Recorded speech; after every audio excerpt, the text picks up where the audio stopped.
कल्याण तालुक्यातील आगोरी प्रकार उपचाराच्या नावासाठी आर्थिक लुटीचा धंदा ठाणे जिल्ह्यातील खडोली येथून समोर आला आहे। हा प्रकार कल्याण तालुक्यातील वालकस येथे आगोरी प्रकार समोर आला आहे। शमशानभूमीतील नारळ लिंबू फुल अबीर गुलाल मारून ठेवण्यात आलेली कोंबडे मारण्यात आली। यामुळे नागरिकांमध्ये संताप व्यक्त केला जात असून तसेच एकीकडे भोंदूबाबांच्या विरोधात कारवाया सुरू असताना वालकस येथे गेले अनेक महिन्यापासून हा प्रकार सुरू आहे। पण या सर्व बाबीकडे लक्ष देणारे कोण या निर्मितीपुढे हा सवाल पुढे आला आहे। लोकशाही क्षेत्रासाठी मंगेश तारमले, खडवली।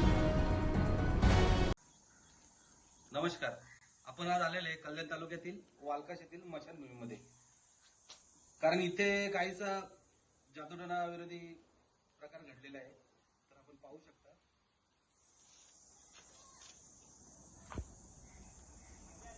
आणि येथील नागरिक आहेत।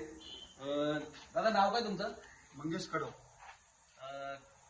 किती महिन्यापासून हे चालू आहे? हे काय वर्षापासून असं नेहमी महिन्यात 15 दिवसात होत असतंय। आणि कोण कोंबडा आणून हे करतोय, तर कोण नारळ, कोण लिंबू, तर कोणचे फोटो असतात। ह्या नेहमी प्रकार चालू असतो।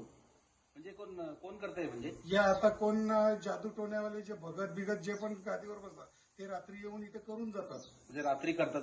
रात्री करतात। तर शासनाने याची ग्रामपंचायतने नोंद घ्यावी की इथे सीसीटीव्ही कॅमेरा दखल घ्यावी ना, सीसीटीव्ही कॅमेरा तरी बसवावं का गरीब जो पण येईल। हा काय पवित्र मंदिर आहे, हा जादू टोण्याचा प्रकार करण्यासाठी नाहीये। शासनाने याच्यावर भरपूर काही निधी दिलेला आहे ना, चांगला आहे तर चांगलंच झालं पाहिजे, इथे जादू टोणा नाही झाला पाहिजे। बरोबर, ठीक आहे, धन्यवाद।